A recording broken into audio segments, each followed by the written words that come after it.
Hello and welcome to the final episode of this series of Old Tunes Fresh Takes. This is the podcast where we learn old tunes, record fresh takes of them and encourage you to do the same.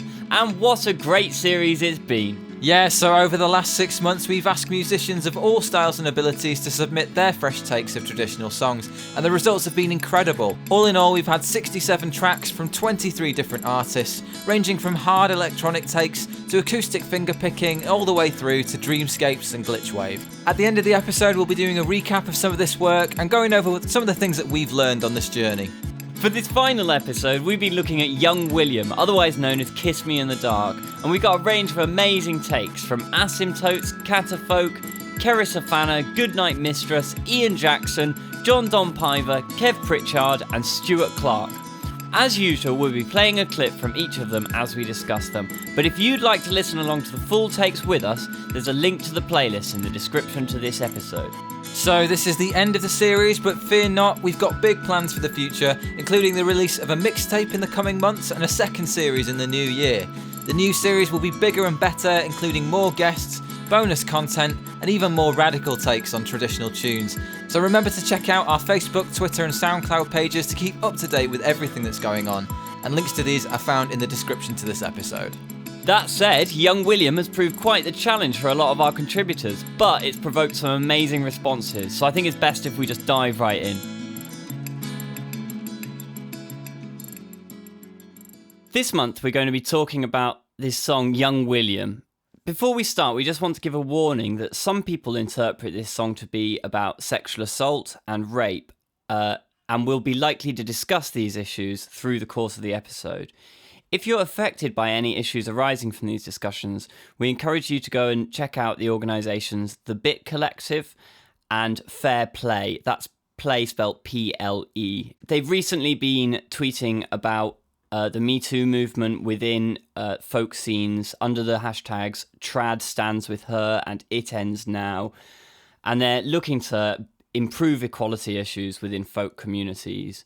Anyway, Tim, what did you make of this song? Well, Jack, I hated this song. And I think I hated it because of a combination of the subject matter and the tune, the melody. Yeah, right. Which I found to be very twee. Yeah. And a very twee treatment of like... so I interpreted it in the more sort of sexually assault vein. It's almost like people are being laughed at. People are being... we're taking quite a serious subject now. Things that we're learning new things all the time about experiences, traumatic incidents involving sexual assault, and people are sort of revising their own experiences of what their encounters have been like, and actually things that may have been regarded okay are really not okay and have actually had some quite serious consequences. So I think with all that in mind, bringing that to this tune, I felt like this needs some quite serious surgery for this to be a song that I want to tell. Yeah, I think it's interesting because I've had responses from people on both sides of the fence here.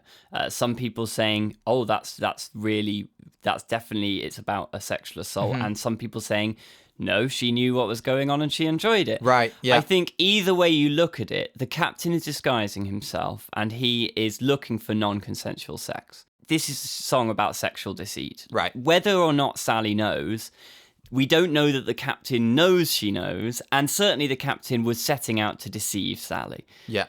Which is not okay, obviously. Yeah. It's also about sexual humiliation, and there's William standing there, and I've sort of ploughed that furrow a little bit of the humiliation aspects of it. Right. Because the joke is at the expense of William, I think. Yeah, totally. I think what you've kind of hit on is this question of agency. Yeah. And question of, what does consent mean? How do you interpret this song through that lens of agency? Yeah. It's what's interesting actually I found is that looking into this, there are actually quite a few songs with a similar theme. Yeah. So Jackie Tar is another one, very similar story. A sailor overhears conversation and sort of muscles in on some action that was meant for somebody else. Am I right in thinking the woman realises when she wakes up with him and says, "Oh, well, you're all right as well anyway"? In quite a few versions, yeah. Interestingly, that one's a lot more covered. That's interesting, yeah. So, we seem to have hit on a particularly unpopular song. I quite like, one I came across was the Lancashire Cuckold, which is quite funny. Right. A farmer suspects his wife is cheating, and he pays like a magician to get, and these two lovers, his wife and her lover, get stuck to the bed pot under the bed. Yes, and then and then they're both stuck to this thing, and they have to run through town. I think it's like a Pied Piper situation where they follow this piper through town, but stuck to this bed pot. When you told me about that, I had to Google what a cuckold was. Oh right, okay, yeah. So a cuckold. Tell me if I'm wrong. Cuckold is a man whose wife is sleeping with someone else, basically. Yeah, coming from the cuckoo, which famously replaces the eggs in a bird's nest with its own eggs, and so the bird ends up siring the cuckoo's children. I see. Yeah. Yeah, and I think that one's got a funny ending because the truth comes out, and the farmer whose wife has been cheating on him says, "Oh well, if you give me £100, I guess it'll all be okay." And they go down the pub and have a joke about it. Yeah. So interesting. The other one I found was the butcher's daughter. Yeah. The protagonist there, the daughter, is in this relationship with a chap, and the chap says to her, "Yeah, we'll get married, but I want you to sleep with me now." Yeah. And so her response to that is, "Okay, yeah, fine, go wait for me." And then she goes and pays somebody to go and in her stead. And you're thinking, oh, great, she's got her own back on this guy. Yeah. But he wakes up in the morning and it's a black woman. Yeah. So we've kind of swapped one particular cultural backwash for another. God, yeah. And of course he feels cheated in that. Yeah. Yeah, exactly. So it's at the expense, and this is the thing, these songs are always at the expense of someone, aren't they? Yeah. Someone's being sexually humiliated. Well, actually, I tell you one I really like, and I think we both said over the course of a month, we wish we'd chosen this one instead. Right. But there's a song called William Taylor. Okay. A woman wakes up to find that her husband has gone, and he's boarded a ship and he's going to work on a ship, and she manages to get on the ship just before it leaves the port. She finds the captain. The captain says, "Oh, you're not going to like this. He's found another woman." And she goes and kills him, the guy that she's been sleeping with, and the other woman. And the captain's so impressed, he gives her a ship. Right. She becomes the captain of her own ship, which is a really cool story. So lots of parallels, and I think lots of sort of different retellings of similar stories. It's funny, isn't it? It really does run the gamut. So yeah. Anyway, but here we are with perhaps the trickiest one out of all those songs. Absolutely, yeah. So should we talk about what we did with it? Yeah, shall we? Do you want to go first? Yeah, should we have a quick listen? Let's do it. And when his lover needs a piece, say a wander through the park. Play along as loving spouse and not as little narc.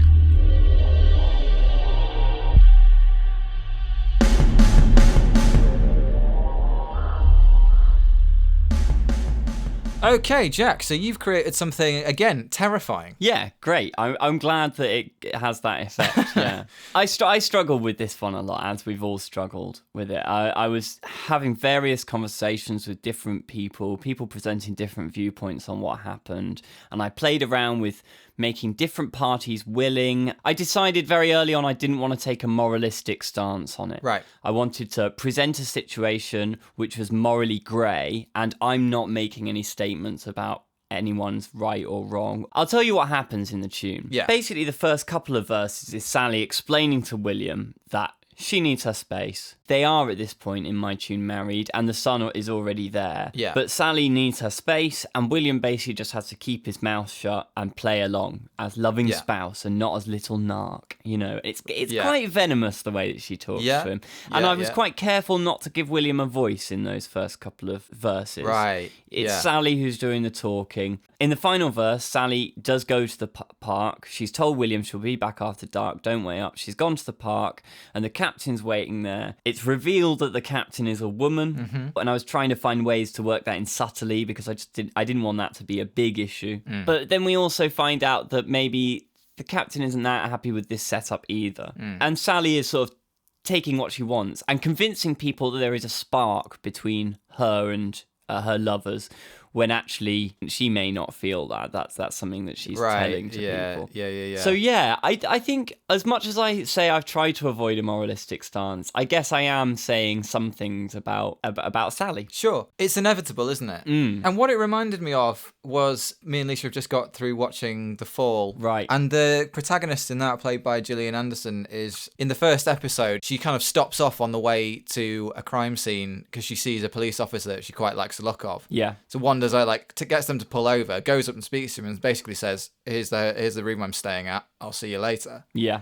Gets back in the car and drives off. Yeah. And she's quite a cold, unfeeling woman. I think a part of the story is it's examining how cold she is. And things. But I mean, she's not playing the traditional woman, Right, yeah. And I think this is what your tune gets to the heart of as well, is that we don't generally see stories of women who, to all intents and purposes, behave unfeeling. Yeah. Detached, that's it. Yeah, I feel myself getting ready to mansplain a bit of feminism once again in this series. And I want to put the disclaimer that we are definitely going to have more women on the show next series. It's going to happen. It's not just we've realised that's vital. Let's talk about the music, the way that you've kind of set this tune, because actually that does a lot of the moral work for you. Yeah. Because you know what, actually, the breakthrough moment, I was thinking about this in so many different ways, but I found a bass sound, which is the opening bass sound, and I was like, oh God, that's dripping, like I need to Wet. Yeah. and I need to sort of free myself from rhythm here and meter and just sort of whisper and croak out these lines. Yeah. That bass sound it's made by just holding one key. So I held down that key and I was like, oh great, I'm just gonna keep my finger there while I type out some lyrics. And it all came together off that because it created such an effective mood. I was like, here's what the song is. What I'm realizing more and more is that actually what you need to get your toes into an arrangement is just a good sound. Yeah, it's definitely the starting point for a lot of my tracks, is like you find one sound, it's like, oh, that says so much. Yes. That I can't say with my words, but it'll provide the meaning in between the words. Yeah. It was a good starting point, yeah. Yeah. And then once I had that was the thing, is I whispered the lyrics over that one bass sound, and I was like, oh, that's it. And anything I put on top is sort of extra. The big change I made was there's that guitar solo that comes in after the last verse. It's kind of prog groove type thing. Well, I've called it a guitar solo. It's not really a solo. It's like a riff sort of thing. Yeah. It's the same melody as Kiss Me in the Dark, as da da dun dun dun dum dum dum dum. It goes to the seventh there. See, I really like this melody. I really like the Mixolydian mode, and I like that it's always playing around with those semitones between the fourth and the third, and the seventh and the sixth, and sliding off 4 3 1 1 1. I think that's a real folk idiom. I think. Yeah. Like 4 3 1 1 1. Yeah. I should probably contextualize my view on it. I think I dislike the combination of lyrics and melody. I think. Right. Yeah. But then, having said that, you say the melody is twee. Does my melody sound twee? No. Not really. It's the context, isn't it? But it's contrasting though. That's the thing. Is it doesn't necessarily sound untwee, but with that bass underneath it. Yeah. And then these punctuated by these really aggressive kick and snare kind of interjections. You're taking the edge off the tweeness by contrasting it. Yeah. So you haven't made it less twee. Yeah. I guess not. It's sing-song. I guess it's similar to when you have children's nursery rhymes sung really slowly in horror films. I guess it's doing that effectively, isn't it? Do you remember The Undertaker, the wrestler The Undertaker, and he would walk out to children singing Ring of Roses? Yeah. I guess that's the effect that I've gone for, essentially, that horror film. And it's really effective. Yeah, well, and that's the thing, is once I had that note and I was doing that, I was like, oh yeah, this is it. And it all came together off the back of that. Yeah, the other thing people have commented on with this track is the breath. Yeah. That came really quickly. Once I had the bass note, I was like, oh, I'll just breathe in the background. I actually recorded only about a minute and a bit of breathing because I was like, oh, I'm going to do the whole track. And then a minute and a bit in, I was hyperventilating. I thought, I'll just copy that bit out. That's fine. Yeah. Well, I don't think I spotted any repetitions. I think you've got away with it. Didn't recognise any breaths. Yeah. I mean, again, you've brought your performance art into a couple of tunes. I think again, this is kind of walking that line. Yeah. Well, I think this is one of the ones where conceptually everything fits really well. Yeah. I'm proud that everything in the tune supports the central concept. Yeah. Which isn't something I've always achieved. My favourite tracks from this series have been the ones where everything in the track supports the central concept. And I think I've done it this time, so that's good. Yeah. Great. Well, I mean, I'd like to listen to a little bit more. Cool. So, should we... Let's do that. Yeah.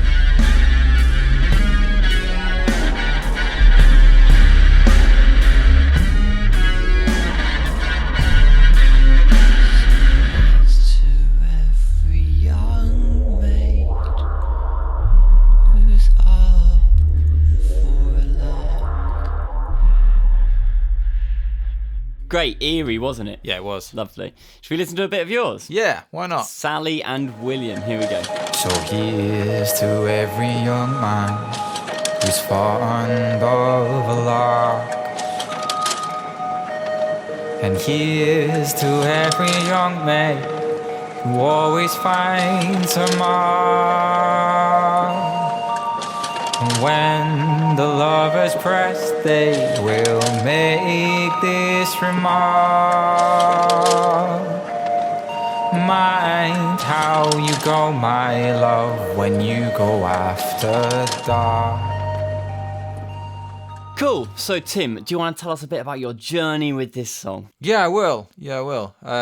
So as I said in the intro, I've made no secret of my dislike for this tune in its raw form. And I think the thing that really got me was, based on my upbringing, my past, my sort of temperament, whose place do I sit in? And I sit in William's place. I feel like I'm the mug in this tune. That's because you are a mug, Tim. I am a mug. No, you're not a mug.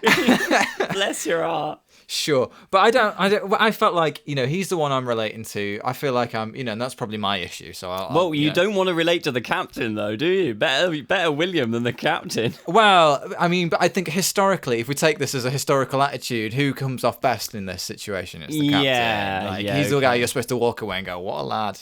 Yeah. And I don't like that. So I just decided I wanted to kind of redeem William as a character somehow. Yeah. Give him a bit more nous. Yeah. Sally too is kind of being objectified here as well. She's being stepped on. And so I kind of thought, well, what about turning it on its head and making the Sally and William into sort of bandit types? Yeah. Who are on the lookout for opportunistic men. Yeah. Who they can flip it around on. Yeah. I kind of took a trick a little bit from The Butcher's Daughter, but hopefully I've redeemed it somewhat.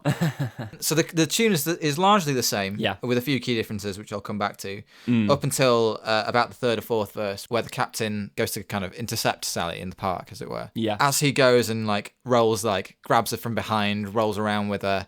Turns out it's William dressed in Sally's clothing. Yeah, I love that reveal. It's great. Great. As soon as the captain realises it, Sally creeps up and whacks him over the head. Yeah. And then they rob him and run off. It's great. So mine, I think, is overtly moralistic. Yeah, it is. I think I've gone you know exactly what I think of this guy.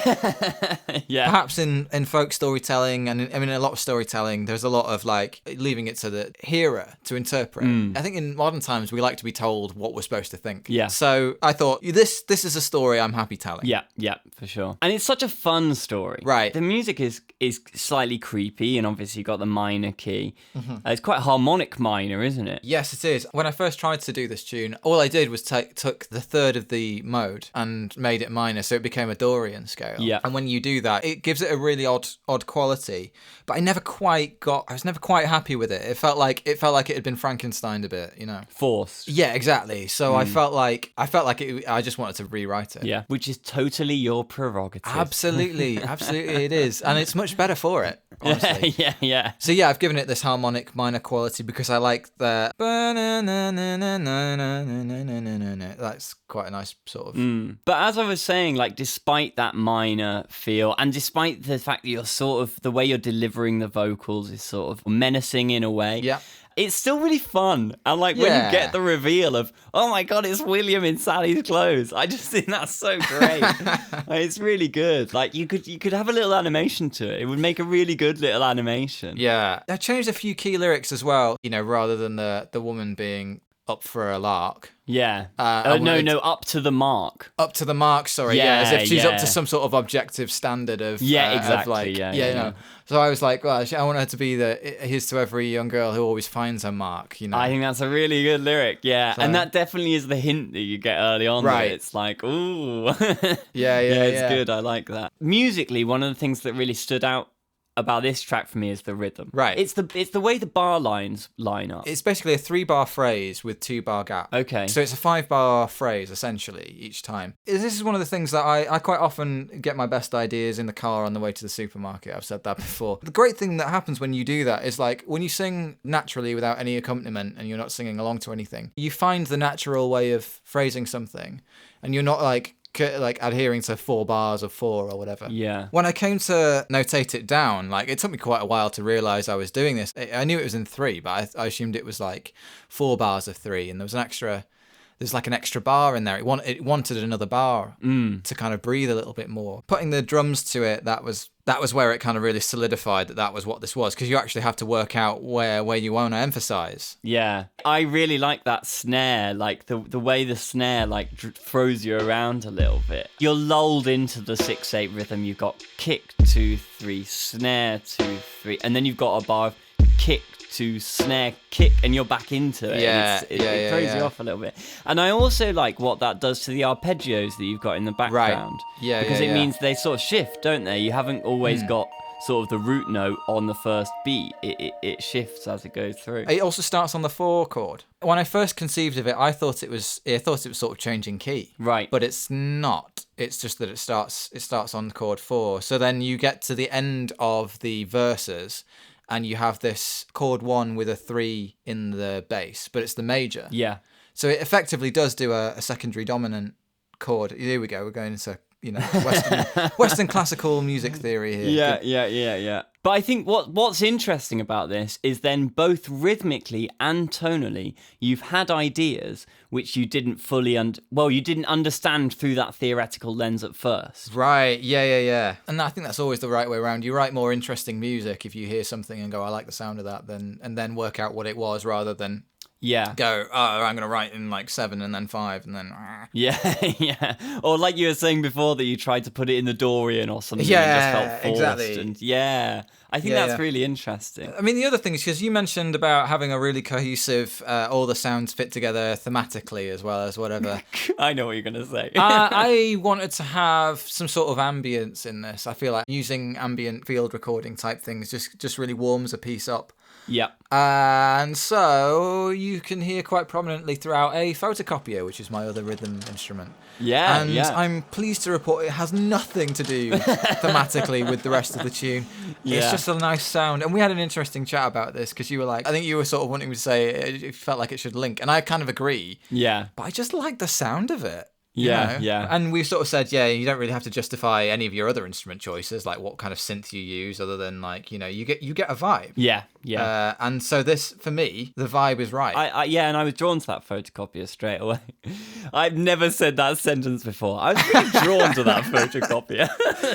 Yeah. You never worked in an office. And there is something about everyday regular, these are like the tractors of our day now. These are like, the farm equipment or whatever just going on in the background. This is the soundtrack to our lives. So like, why not use it? Yeah, totally. Water cooler in the next tune. Yeah.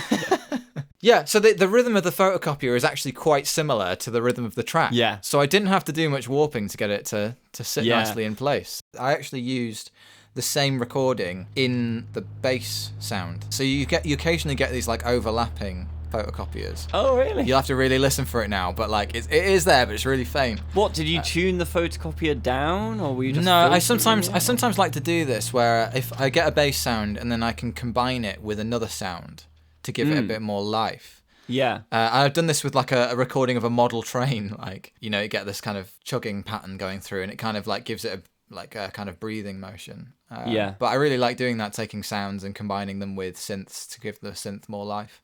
Yeah. Listen out for it. It is there, but like you'll only hear it as a sort of faint kind of repetition of it. Great. So you didn't know what you were doing, but you did it anyway, and here we are with a great tune. Should we have another listen? Yeah, let's do it. Sure. Rolling on the dewy grass, it quickly came to life. Air underneath the maiden's cloak was William wrapped inside. Sally steps up from behind, a club prepared in hand, and beat the man about the head and takes £500. Okay, so it's that time in the show where we talk about our contributors' takes. As we go through, we'll be playing a little snippet of each take, but if you want to listen to the full takes, which we really recommend because they're so good, as usual, just head to the playlist. There's a link to that in the description to this episode. That said, Ian Jackson's up first, so let's have a little listen. Hey little Johnny, where have you been? Daddy, why are yours and Mummy's eyes brown and mine the colour of the sky? Uncle John has bright blue eyes, the same as the colour of mine.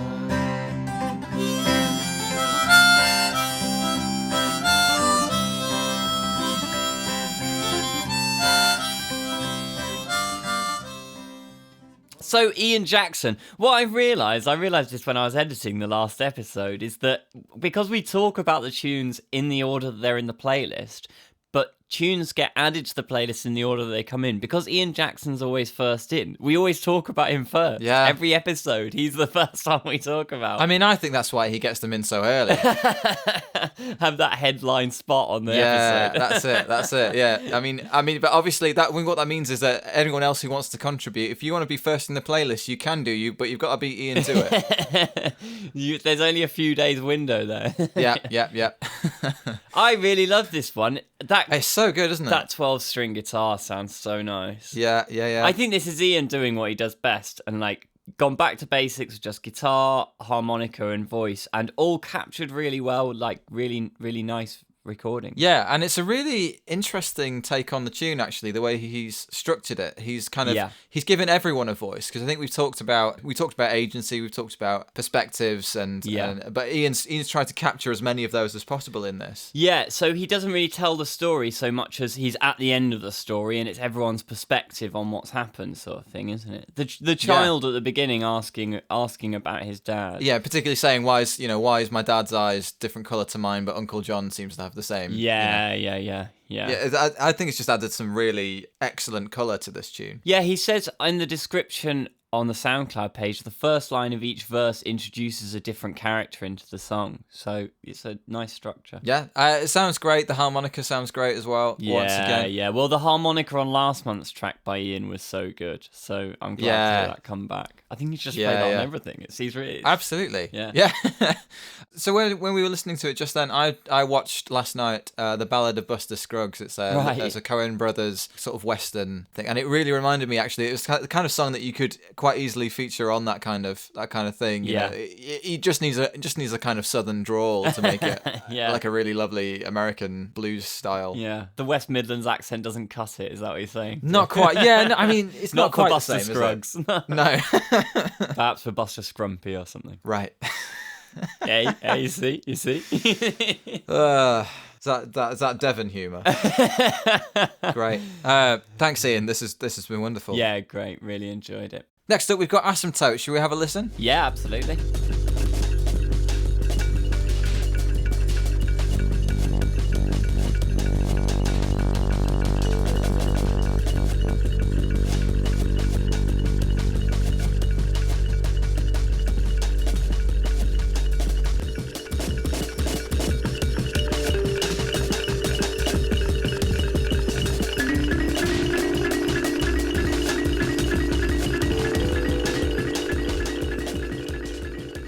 Cool. So this is a kind of modular synthesis jam. Right, yeah. What's actually really worthwhile is if you check the description to Asymptotes' track, there's a video of her performing this, and there's helpful annotation of what actual techniques she's using at the time. So I recommend checking that out if you're curious about how these sounds have come about. But yeah, it's cool. It's a cool track. I think she's another one who's had a real issue really engaging with this tune, really finding something in it. Yeah. And so I think her expression was, I'm just gonna stick the sheet on a screen and just make some sounds. Yeah, so have very deconstructed take on the melody, basically. Yeah, I love that bass sound you get at the beginning. The first time I heard that, it really hit me. But then listening back to it just then, I was taken back to a time when my PlayStation 1 was starting up and the Sony logo flashed before my eyes. That sounded so evocative. Maybe not what you were going for, Asymptotes, but it took me there. Yeah. Right.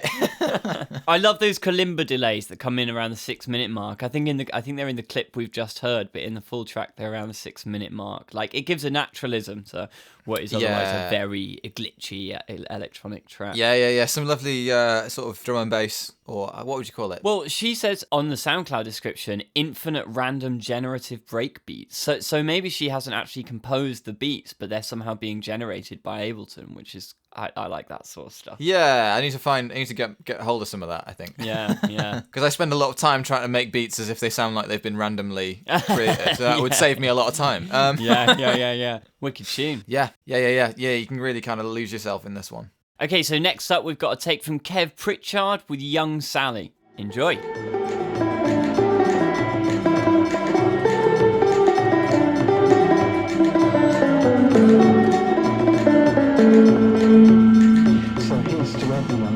Up to the mark. Don't press upon the young maid so. It never was a lark. The captain got away with it. The harm already done. It's time to call it out now, even in this old cell. Cool. This is great, isn't it? It's a bit of a development. We've had a couple that are more sort of spoken word. Yeah, it's interesting that there are 2 spoken word ones this episode, because we've not seen much of that this series. Yeah, and I think Kev's done some really interesting things with this one. There's a lot to pull apart here, isn't there? Because despite the fact that he's delivered the lyrics exactly as they're written, but then the last couple of verses completely turn it around. Yeah. But really well written, those last couple of verses. We've got a transcription here, because then he flips it to say, here's to every young man who's up to the mark, don't press upon the young maid so it never was a lark. And I think putting the young man up to the mark at that point is a good flip, which other people have done, but I think it's particularly good here. Yeah, but in this way, it's kind of flipping that responsibility, and he's deliberately tied it into the kind of trad stands with her, it ends now. Yeah. So the kind of movement. The last line being this ends now. And I love that the song just ends really abruptly there. I think that really leaves you out in the cold. Yeah. It's some cool sounds as well. He's great. He's kind of really developed his acoustic sound by throwing in quite a lot of interesting approaches here. So you've got a kind of drone in the background with some sort of acoustic percussion.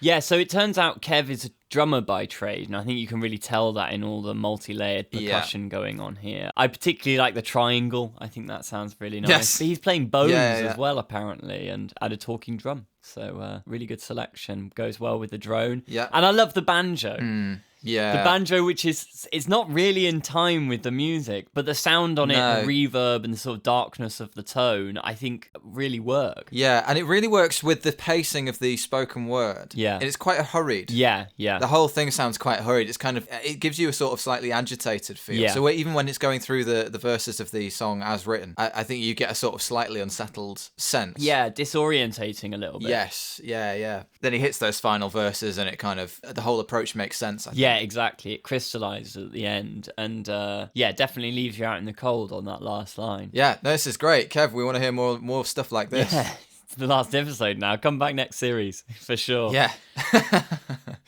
Yeah. So next up, we've got another take from Stuart Clark under the title Young William. Let's have a listen.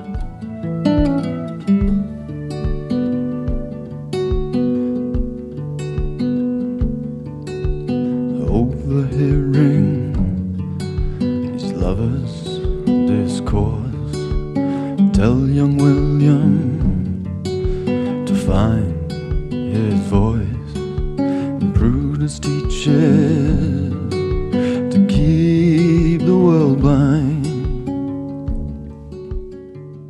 Yeah, lovely sound. I really like Stuart's voice here. We were first treated to hearing his voice in episode 4 on the Brisk Lad. Before that, he'd been doing these orchestrations, and then for the Brisk Lad, he just played guitar and sang. And here we've got a fusion of those two styles, which I really like. I think his voice just sounds really lovely, not just in the performance, but he's obviously recorded it and mixed it really well. It's got a lot of depth to it. Yeah. Nice low baritone. He's kind of got the sort of, the national kind of, the kind of stuff that they're known for. And I think it's, really soft really complements the guitar. Yeah, but also stuck to his guns and kept those orchestrated elements. So the flute is in there, and there's some really nice pizzicato strings. I don't know if they're cellos or double basses, but you got those low notes, which are right in the background, and the voice is really out front, which is what I like to hear. Yeah. No, it's great. Some lovely guitar lines in there. I think what he's done with the tune is quite interesting as well. So he's taken the story and he's made it sort of solely from this from the perspective of this young William chap, and he's taken a few lines out that he liked. Yeah. Essentially, he says he's turned the story into the kind of young William's after this girl, but she's not particularly interested. Yeah. It reminds me of Delilah by Tom Waits, right? You know, like right. He's been chasing this girl and actually she's not interested, and then he's why? Young Sally. Yeah. Yeah, and that's a much more. This feels much more modern for it. I don't quite know why, because I assume this tale's been told throughout time of like it's archetypal to some extent, isn't it? Yeah, but there's something quite modern about the way Stuart's told it.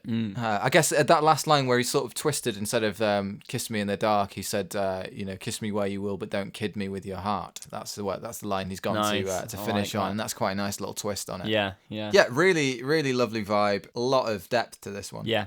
Keep singing, Stu. Looking forward to hearing what you come out with in the between series as well. Yeah, you can write music for other things. We'll allow it. Okay, and next up we have Cerys Hafana with, hang on, I'm going to get this right. Good luck. Vfrind. Oh, it's like you're Welsh born and bred. It's lovely. I mean, like, if anyone claims that I'm not, I will fight them. More singing in the Welsh language. Absolutely lovely. Let's have a listen. Yeah. So here's to every young maid who's up for a lark, and here's to every young man who's up to the mark. And when their lovers press them, they will make this remark: "You may kiss me where you will, my love, but kiss me after dark." Right, so there's a lot to cover here. As usual with Cerys. She's got a really distinctive style, but I think she quite often pushes herself. You may have noticed, if you follow our social media pages, we put out a call out from Cerys for people to sing along. Yeah. And she has managed to assemble a choir of people to join in on the choruses on this one, and it's really cool. Yeah, when I saw that call out, I thought, good luck with mixing that. And surprise, in her feedback, she said it was really hard. And there always seemed to be one person who was loads louder than the rest, she says. Which I think I can still hear John Paiva's trademark holler somewhere in there. But actually, it's pretty even. And I think it sounds really good. She's done a great job. A really interesting approach to this one as well. She's kind of used the first verse of the tune of Young William as her choruses. And she's flipped the emphasis, so rather than it being the young maid who's up to the mark, it's the young man who has to be up to the mark. Yeah, so it says she's a bit bored of folk songs about young men being desperate to kiss young ladies, and because we're encouraging people to give these things new meanings, she thought that William as a sailor got her thinking about Cronogwyn, who was a Welsh poet, mariner, and queer icon, which is quite a CV. Yeah. And made her think that she could kind of reappropriate this tune into some sort of queer sea shanty. Yeah. She was saying that when you translate the Welsh into English, it's quite soppy. Yeah, it's interesting. So the words are taken directly from this poem, Vfrind, which is by Cronogwen. Shall we read a little bit of it? Is there a bit that you like? Yeah, hang on. I know that no language, despite being perfect enough, can explain how dear you are to my heart. But do you know my whole heart, my sister, without needing any explanation? You've understood several times before how much I love you. Yeah, interesting that she says it doesn't come across so soppy in Welsh, but once you translate it, it does. And maybe that's for cultural reasons. Yeah. I like the foghorn sound. Yeah, the seagulls, really nice touch. Yeah. So the foghorn is made by, I think she said, her brother making the sound of a foghorn, and then she tuned it down using Greylon by Auburn Sounds. And our regular listeners will remember that episode 3 was sponsored by Greylon. Not actually, though it ought to have been. We should get in touch about some sort of partnership deal. Yeah, so it's good to see that she's picked that up, and I think it's a really cool sound. Yeah. Gives some life to it and sets it in that sea shanty sort of feel. I really like that she's kept the melody. Not many people this month have kept that melody, but altered the rhythm slightly so it's not quite so da-da-da-da-da-da, but stretched out over a different rhythmic background. Yeah, wonderful. Yeah, it's great. Cool. So next up, we've got The Goodnight Mistress with Fane Sally. This is featuring Eyeless Challenstone. Let's have a listen.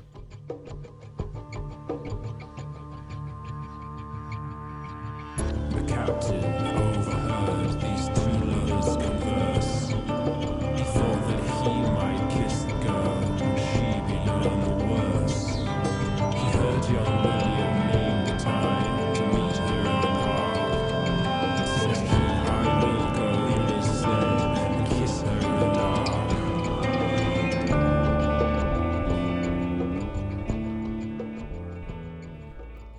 Woo! Oh, it's chilling, isn't it? It really is, yeah. I think it's so interesting that this is the take that's stayed the closest to the original lyric. Right. It makes you realise you don't have to do that much with it to turn it into something that is really belying the undercurrent. Yeah, this feels appropriate somehow, you know. Already we talked about how the melody as it is in the tune seems to sort of mask the emotional distress that one might feel. Whereas this is like, you know, he's doubled down on it. Yeah. So I was talking with him and he said the spoken word was taking inspiration from Nick Cave and Leonard Cohen and that sort of artist. And I think that really comes through, that sort of deep spoken, menacing delivery. Dripping. Yeah. It's a really compelling voice, isn't it? Yeah. We were just saying that turn in the last verse where Sally, she turns inward when she thinks about the park. I mean, it's really uncomfortable. Yeah. The storytelling with the music is so effective. You get that verse about the captain going to the park and rolling her in the grass, and then you just get this noise, like the whole thing breaks down. You're in this dark cacophony. Ooh. Yeah, it's brutal, isn't it? Really great sounds as well. Textures, really effective, moody, atmospheric. Yeah. Like, it really sucks you in. Yeah. So the melody from the original does come in right at the end, and it's sort of in the background. I think it's played on a guitar or something like that. Is it the same melody that's kind of... It sounds to me like it's been bowed, and I was assuming it was something like a violin. Yeah, it is being bowed. Yeah. Sort of played a little bit clumsily, and that's supposed to be sort of evocative of the new child, and I think that really works, actually. Sort of a reminder, an obscured reminder, he's saying. And there's, you know, the melody is light and it is sort of innocent in a way. And having it not in the main vocals but in an instrument which is meek and quiet and sort of oh yeah, really, really good. It's when it turns into sort of that creak, that like wooden, yeah, exactly, creaky sound. You just I feel like that nails the vibe of the whole thing for me. Yeah, very effective. Okay, next up we've got John Don Paiva with an acoustic take, a live acoustic take. Let's have a listen. Oh, it's enough for being kissed by you that it makes me so ashamed.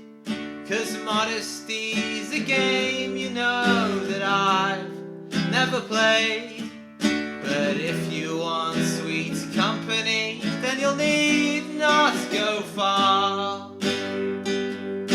You may kiss me where you will, my love, but kiss me after dark. After dark. Cool, so uncharacteristic of John, let's be honest. To get a live acoustic take like this, he's been playing around with different sounds this series. It's still a retelling of the story, though. It's a reframing, similar to Stuart Clark's, you're just saying. Yeah, I think so, yeah. I think the story of this one is the girl is not particularly fussed about young William and these advances. Yeah. I never promised a lifetime. Yeah, and Modesty is a game that I've never played. Yeah. This is the twist that I particularly enjoyed in this one. Yeah. Yeah, we do love John's rewrites. He's actually stuck closer to the lyrics on this one. Yeah. Starts off very similar. The melody's almost the same, but then he kind of tails off. Yeah. I mean, I wonder if that's a kind of, you know, he's kind of worked it out as he's gone along and it's kind of flowed out quite naturally from it. Yeah, I got back in touch with him and I said, I really like that you've kept it in the Mixolydian mode. And he was like, I didn't even know that. Yeah. Which is funny, but I really like how close he stuck to the melody. I really like the melody on this one. I was keen to hear versions of that. And it is roughly a version of that. He's kept on that da da da dum da dum. The original melody goes back to the root note, but he just hovers on the third there, pulling out those semitone intervals, which I really like. Yeah. It's quite a straight up singer-songwriter style take, I think. Something you might expect. I mean, I was getting sort of perhaps some sort of noughties vibes. Right. That era of songwriting. Dare I say Oasis type things, I was getting that kind of vibe. I do like his vocals. That holler is so great, Yeah, isn't it? yeah. When he goes up to the octave above for the final verse, he's screaming, after dark. Yeah. It's anthemic, isn't it? Yeah. He does have an anthem or two in him, John. Yeah, and honestly, there's something very freeing about just having a simple setup like that. Yeah, so he said he tried to multi-track a few things, but it just wasn't working out, and so he went straight down the line, acoustic, live. Great. Let's see it at an open mic when they open back up. Yeah, excellent. So finally, in the playlist, we have a take from Catapholc. Settle in for this one. It's lovely and long.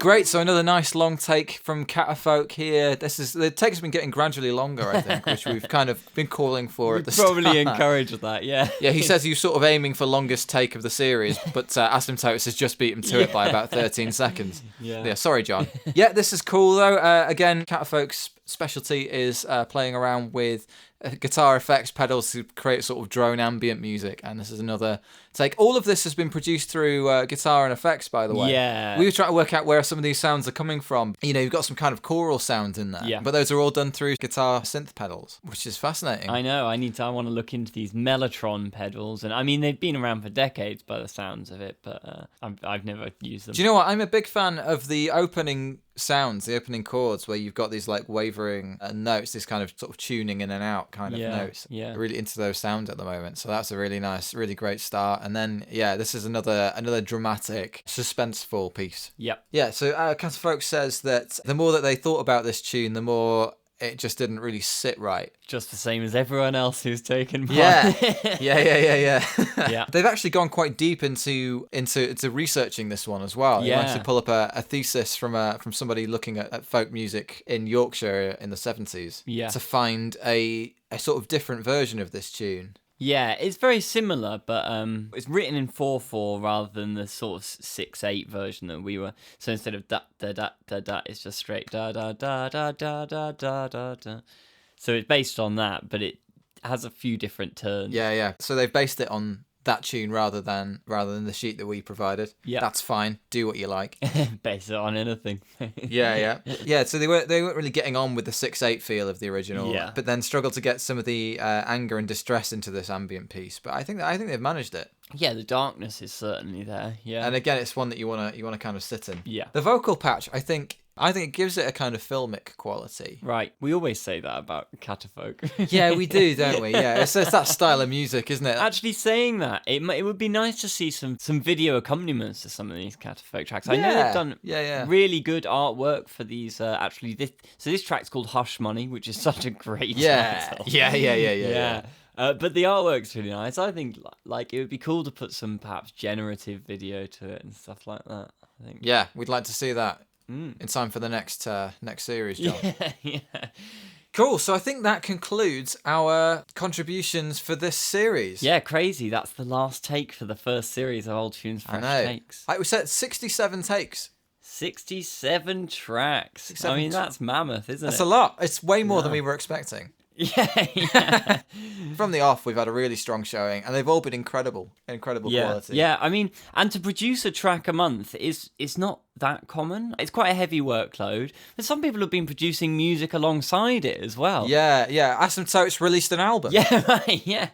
Cerys has been releasing material. Ian's been releasing some of his tracks. If you like any of the artists who you've heard on this show, go and check out their full SoundCloud profiles, because likelihood is they've released a few other tracks along the way. Yeah. What have you think has come out most strongly since we started this project? Okay, so I think the biggest thing I've learned is that folk music is really dark. Right, yeah. Even when you think it's jolly, it's just not. It's really dark. Like, you don't have to scratch far past the surface to find pretty depressing stories. Death, often. Yeah. Poverty, infidelity, and like often at the expense of someone, even when it's light, it's at someone's expense. Yeah, there's often a loser.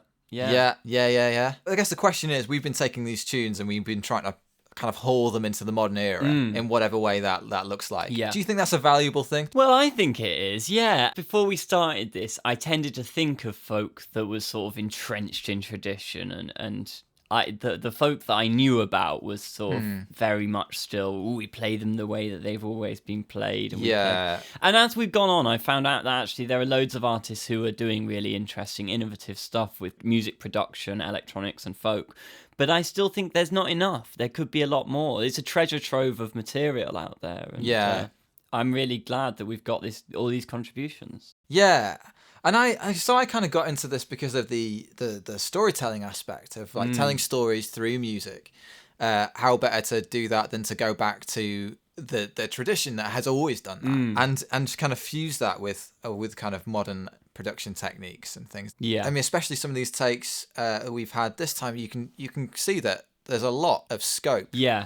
For like augmenting and fusing these stories with both modern lyrics, modern attitudes, and modern production to really double down on these themes. Yeah, I think through the power of like electronic music and producing on computers, we got so much more available to us in terms of sonic storytelling. So like we can back these stories up with sonic environments that really support it. Like we've seen Goodnight, Mistress do in this episode, Catapholc, actually everyone to some extent has sort of looked outside of the traditional sonic storytelling, the ways in which these stories would have been told. It's rich. Yeah, that's the word.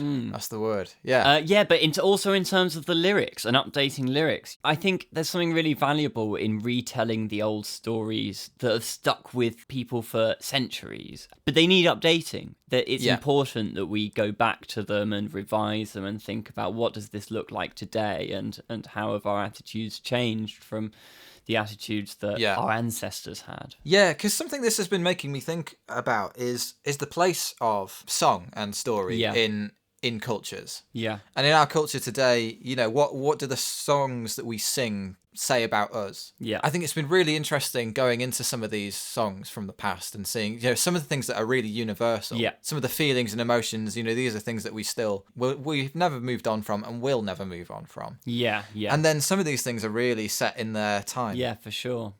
I think there's always something you can connect with, though, and I think that the challenge I've enjoyed, and I think this is the feedback we get every episode, it's an interesting exercise to sit down and say, what in this song do I connect with? Yeah. And what's at the heart of this song that really means something to me and will mean something to my peers? That's a really interesting exercise and can take a really long time. Yes. I know other contributors, as well as myself, have thrown out 1 or 2 or 3 takes before you sort of arrive at your final idea. But that's a really fun process, I think. Yeah, definitely. And I'd say that when we're putting these together, I don't know how you found it, but more often than not, you've got 4 weeks to put a tune together. You start thinking about it.